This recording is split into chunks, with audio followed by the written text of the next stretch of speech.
নমস্কাৰ ছাত্ৰ ছাত্ৰীসকল মই কীৰ্তি তোমালোকক ই কক্ষালৈ স্বাগতম জনাইছো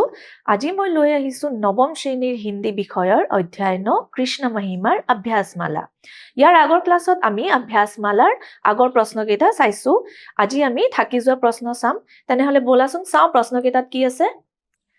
सम्यक उत्तर दो लगभग 100 शब्दों में এতিয়া আমি উত্তৰ দিব লাগে কবি ৰস খান का साहित्यिक परिचय प्रस्तुत करो কবি ৰস খানৰ সাহিত্যিক পৰিচয় প্ৰস্তুত কৰিব দিছে তেওঁ সাহিত্য যুগত কি অৱদান কি যোগদান দিছে হেতু আমি চাম हिंदी साहित्य में कृष्ण भक्ति आधारित काव्य रचनाओं में रस खान का नाम अग्रणी माना जाता है हिंदी साहित्यत कृष्णर प्रति भक्ति থকা কবিতা সমূহত ৰস খানৰ নাম আটাইতকৈ গুৰুত্বপূৰ্ণ বুলি মানা হৈছে ঠিক আছে उनकी रचनाएं भक्ति रस प्रेम रस और काव्य रस से ओतप्रोत है जो उनके नाम की सार्थकता को दर्शाती है এতিয়া কি কৈছে ৰস খানৰ নাম ৰস খান কিয় হল ঠিক আছে তেওঁ ৰস খান নাম কিয় পাইছিল কাৰণ তেওঁৰ ৰচনা সমূহত ভক্তি ৰস দেখা গৈছিল প্ৰেম ৰস আৰু কাব্য ৰস আছিল হেকাৰণে তেওঁৰ নাম ৰস খান হৈ পৰিল ঠিক আছে मुख्य रचनाएं सुजान रस खान प्रेम वाटिका दान लीला और अष्टयाम प्रामाणिक मानी जाती है এতিয়া আমি পাইছিলো যে তেওঁৰ চাৰিটা প্ৰামাণিক ৰচনা আছিল হেবোৰ কি আছিল তোমালোকে মনত ৰাখিবা সুজান ৰস খান প্ৰেম वाटिका दान लीला আৰু अष्टयाम বুলি ঠিক আছে তাৰ পিছত চোৱা उनकी काव्य भाषा साहित्यिक ब्रज में मधुर और सहज है এতিয়া তেওঁৰ কাব্য ভাষা ঠিক আছে যি ভাষাত তেওঁ কবিতা লিখে ৰচনা ৰচে ঠিক আছে হেবোৰ ৰচনাৰ ভাষা কি আছিল সাহিত্যিক ব্ৰজ ভাষা সাহিত্যিক ব্ৰজ ভাষাত তেওঁ ৰচনাসমূহ কৰিছে আৰু কবিতা লিখিছে जो मधुर और सहज है खूब मधुर और सहज भाषा হবনে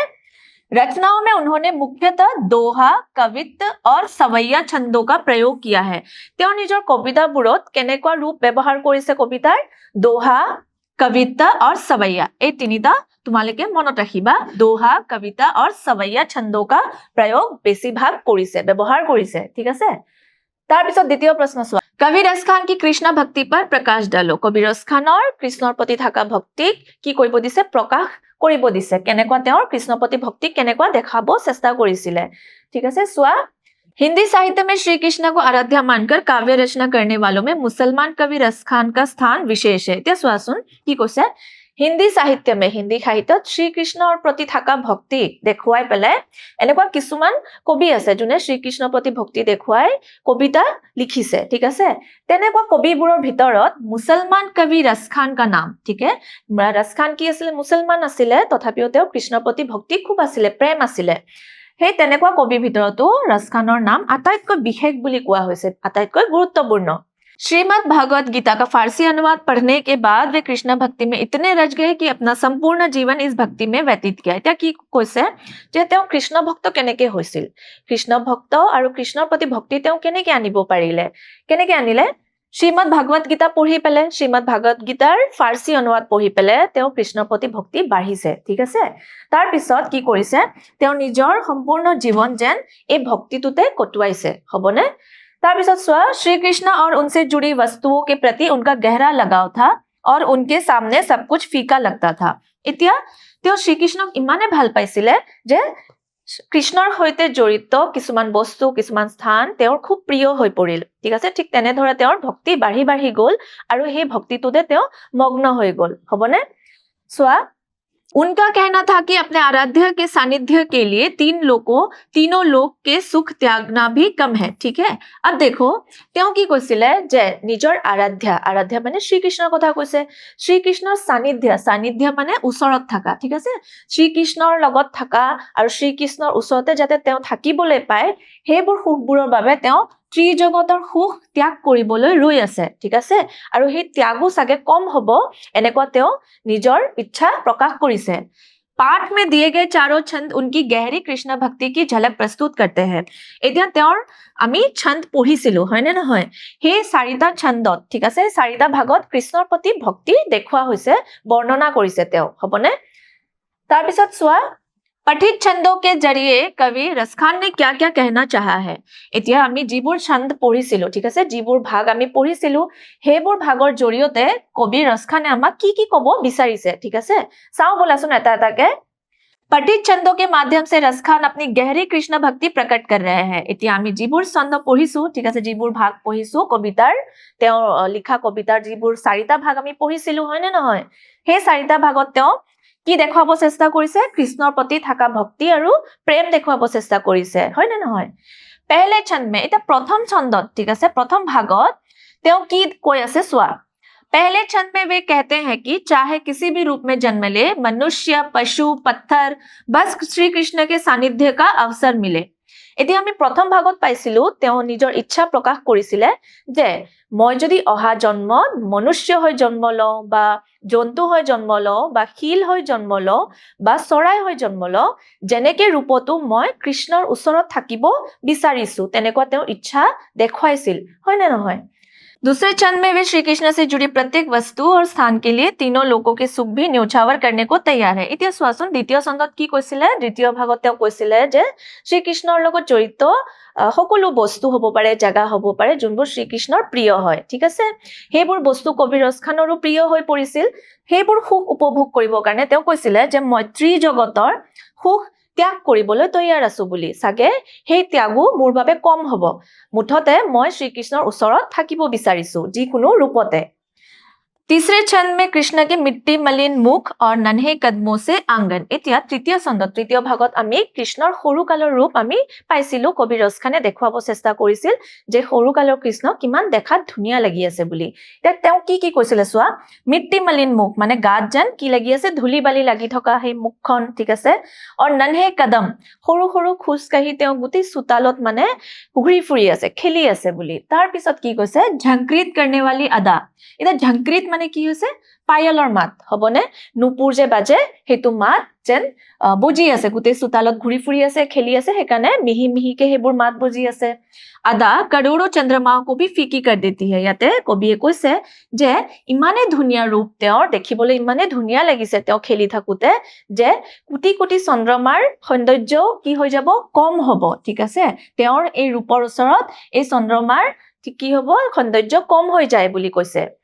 चौथे छंद में रसखान अपने आराध्य के रूप को धारण कर उन्हें प्रसन्न करना चाहते हैं এতিয়া শেষৰ ছন্দত ঠিক আছে শেষৰ ভাগত আৰু চতুৰ্থ ভাগত কি কৈছিলে ৰসখানে গোপী ভাৱত আৰাধ্য ৰূপ আৰাধ্য মানে শ্ৰীকৃষ্ণৰ কথা কৈছে ঠিক আছে তেওঁৰ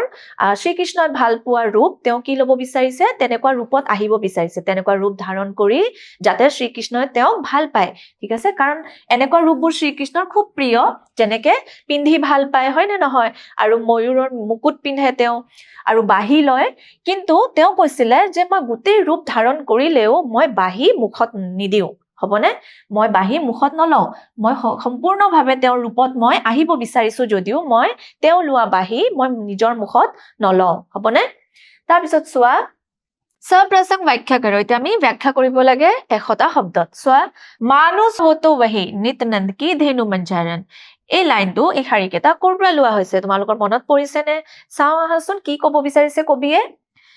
प्रसंग प्रस्तुत पंक्तियां हमारी हिंदी पाठ्य पुस्तक आलोक भाग 1 के अंतर्गत रसखान जी द्वारा रचित कृष्ण महिमा नामक कविता से लिया गया है ठीक है ये लाइन ये वाक्य कहां से लिया गया है रसखान के द्वारा रचित कृष्ण महिमा से लिया गया है कृष्ण महिमा कविताটোৰ পৰা এই শাৰীকেইটা লোৱা হৈছে ইয়াৰ অৰ্থ কি আমি স্পষ্টভাৱে এতিয়া চাম जो अपने आराध्य सानिध्य हर रूप में चाहते हैं এতিয়া ৰসখানে কি বিচাৰিছিলে নিজৰ আৰাধ্য শ্ৰীকৃষ্ণৰ ওচৰে পাছৰে থকা তেওঁ ইচ্ছা প্ৰকাশ কৰিছিলে হয় নে নহয় তেনেহলে স্পষ্টভাৱে চাও আহা वाक्य सुआ प्रस्तुत पंक्तियों के माध्यम से ठीक है पंक्तियों के माध्यम से कवि यह व्यक्त कर रहे हैं कि श्री कृष्ण के प्रति उनका लगाव अत्यंत गहरा है তেওঁ কৈছে যে এই শাৰীকেইটাৰ জৰিয়তে তেওঁ ক'ব বিচাৰিছে যে শ্ৰীকৃষ্ণৰ প্ৰতি তেওঁৰ প্ৰেম কিমান হবনে আৰু তেওঁ কিমান ওচৰত থাকিব বিচাৰিছে শ্ৰীকৃষ্ণৰ সেই ইচ্ছা তেওঁ প্ৰকাশ কৰিছে वे चाहते हैं कि यदि उनका पुनर्जन्म मनुष्य के रूप में हो तो वे गोकुल में बसकर श्री कृष्ण के निकट रहेंगे প্ৰথমে তেওঁ কৈছিলে যে যদি মই মানুহ হৈ জন্ম লওঁ অহা জন্মত তেনেহলে মই গোকুল গাঁৱত বাস কৰিব বিচাৰিছো যাতে মই শ্ৰীকৃষ্ণৰ সান্নিধ্যত থাকিব পাৰো মানে শ্ৰীকৃষ্ণৰ ওচৰত মই থাকিব পাৰো जहां वे गाय चराया करते थे और यदि उनका जन्म पशु के रूप में हो यदि जंतु हो जन्म लय तो वे नंद की गायों के बीच रहकर चरना पसंद करेंगे नंदर गरुबुৰৰ মাজতে তেওঁ থাকিব বিচাৰিছে বুলি তেওঁ ইচ্ছা দেখুৱাইছিলে হয় নে নহয় এটা নন্দ কি গায় মানে কৃষ্ণৰ দেউতাকৰ গৰুবোৰৰ মাজতে তেওঁ জন্তু হৈ জন্ম ল'ব বিচাৰিছে বুলি কৈছে यह पंक्ति रस खान की गहन भक्ति और उनके आराध्य के प्रति असीम प्रेम को स्पष्ट रूप से दर्शाती है, जो हर रूप में श्री कृष्ण के सानिध्य की कामना करता है। এতিয়া চোৱাচোন এই শাৰীকেইটা এই ভাগটো তেওঁ কি দেখুৱাব চেষ্টা কৰিছিল যে কৃষ্ণৰ প্ৰতি প্ৰেম আৰু ভক্তি তেওঁৰ কিমান গভীৰ হয় হয়নে, যে তেওঁ খুব মগ্ন হৈ পৰিছে সেই ভক্তিটোত আৰু তেওঁৰ ইচ্ছা আছিলে, কামনা আছিলে যে তেওঁ যি ৰূপতে জন্ম নলয় কিয়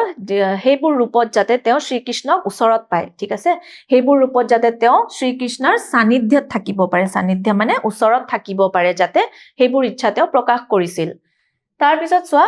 रसखान कबो इन आखिन करिल के कुंजन ऊपरवारो। এতিয়া আমি ৰসখানে লিখা সবৈয়াৰ বেলেগ এটা ভাগ চাম, তেনেহলে বুজোৱা হাসন स्पष्ट भावे। प्रसंग सुआ प्रस्तुत पंक्तियां हमारी हिंदी पाठ्य पुस्तक आलोक भाग 1 के अंतर्गत रसखान जी द्वारा रचित कृष्ण महिमा नामक कविता से लिया गया है। रसखाने लिखा कृष्ण महिमा कविताटो পৰা এটো লোৱা হৈছে বুলি কৈছে। इस पाठ में रसखान जी ने अपनी कृष्ण भक्ति उजागर की है। এই পাঠত তেওঁ চেষ্টা কৰিছে যে কেনেকে তেওঁ কৃষ্ণৰ প্ৰতি থকা ভক্তি আৰু প্ৰেম বৰ্ণনা কৰিছে, হবনে?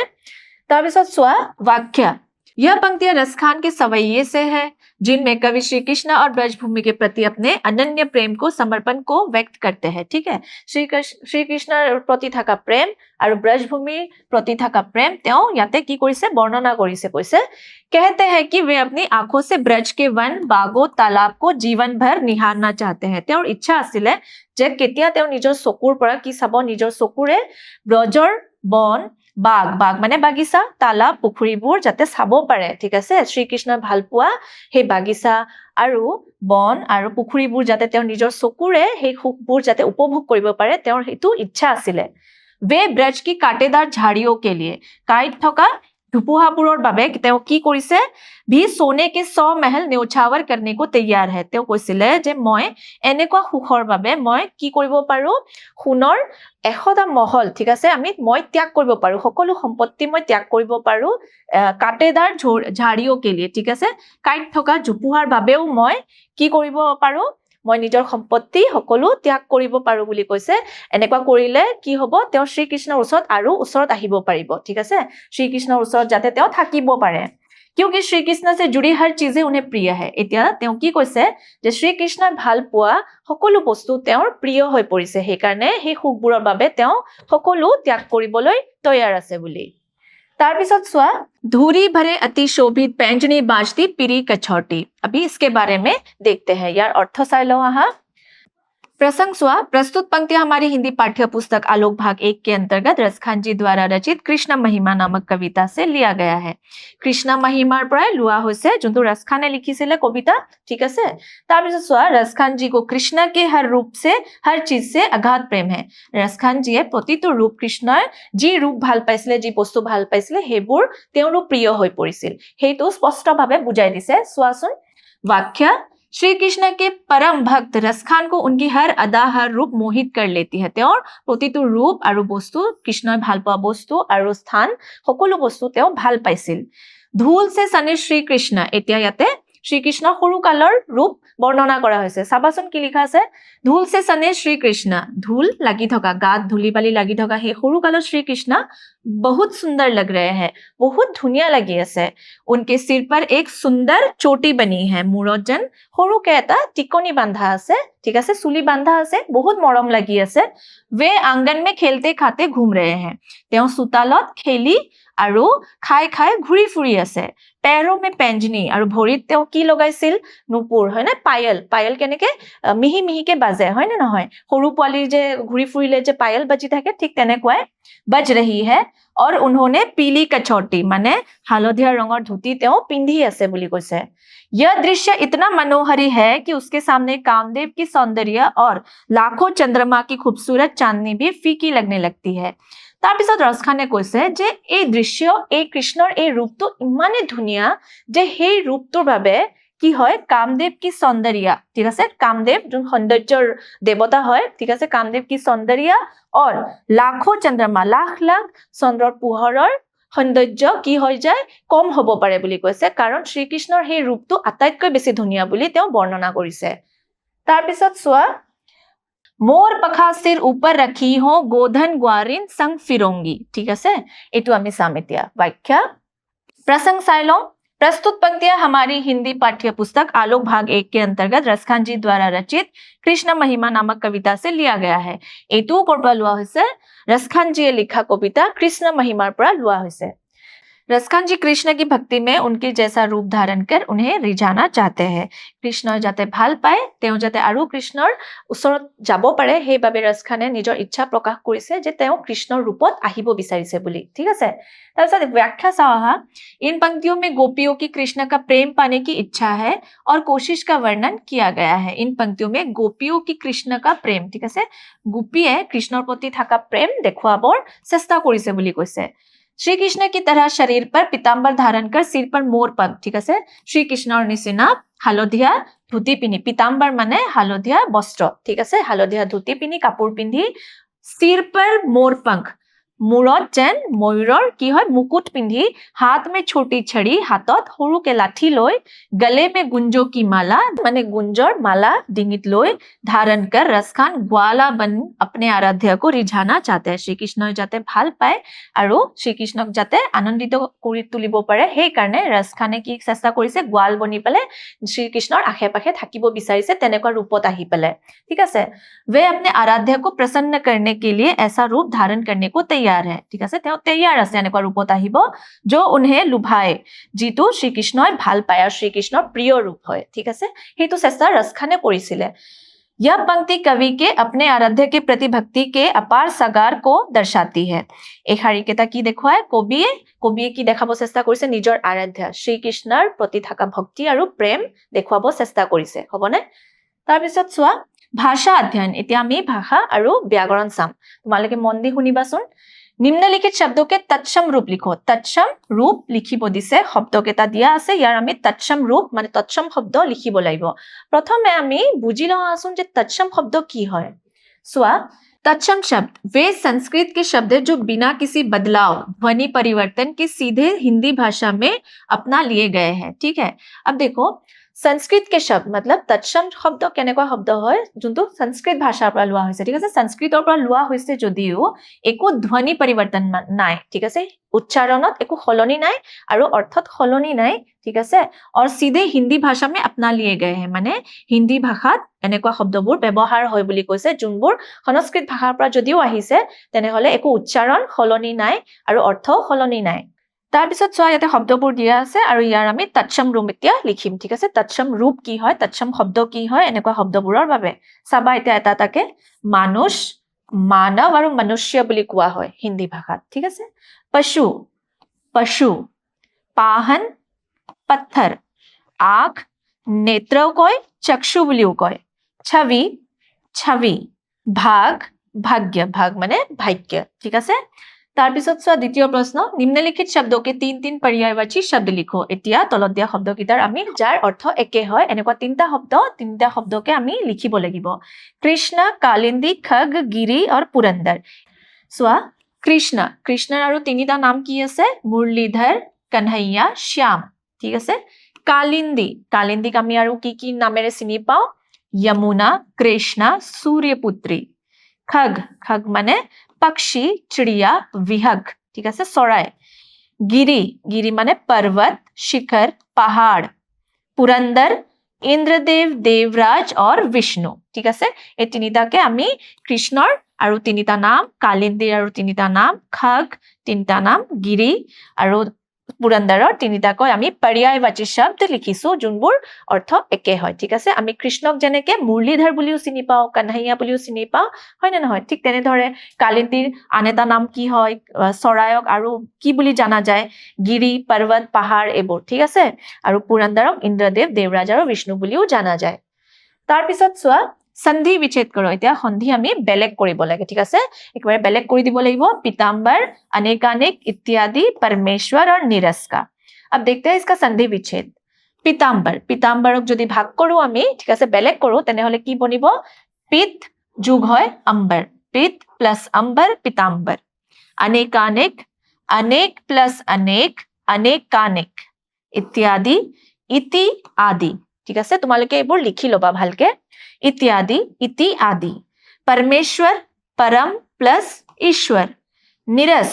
नि रस नी जुग হয় रस ঠিক আছে नी रस नीरस तार पिছত चाबा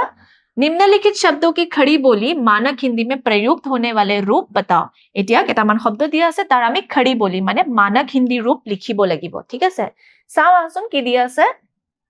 मेरो ঠিক আছে मेरो আমি সৰল হিন্দীত কি বুলি কও मेरा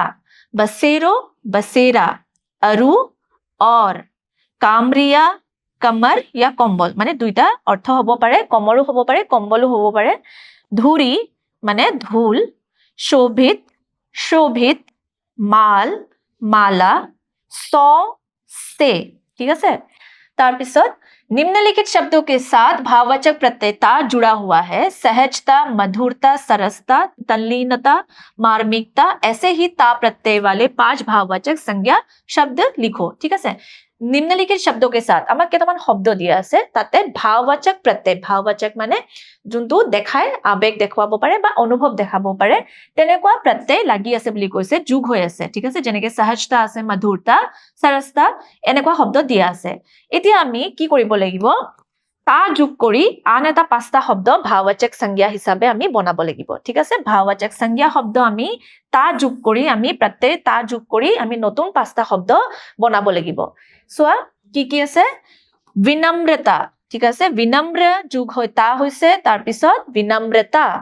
कोमलता कोमल আৰু তা कोमलता सुंदरता सुंदर আৰু তা যোগ হয় सुंदरता হল शुद्धता शुद्ध যোগ শুদ্ধ আৰু তা যোগ হয় शुद्धता হল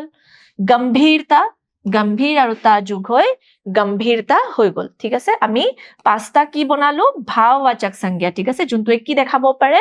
আবেগ অনুভৱ এবোৰ দেখুৱায় ছাত্ৰ ছাত্ৰীসকল আজিলৈ ইয়াতে সামৰিছো আশা কৰিছো তোমালোকে এই প্ৰশ্নকেইটা মন দি শুনিছা আৰু খুব ভালকে বুজি পাইছা তেনেহলে আকৌ নেক্সট ক্লাছত লগ পাম ধন্যবাদ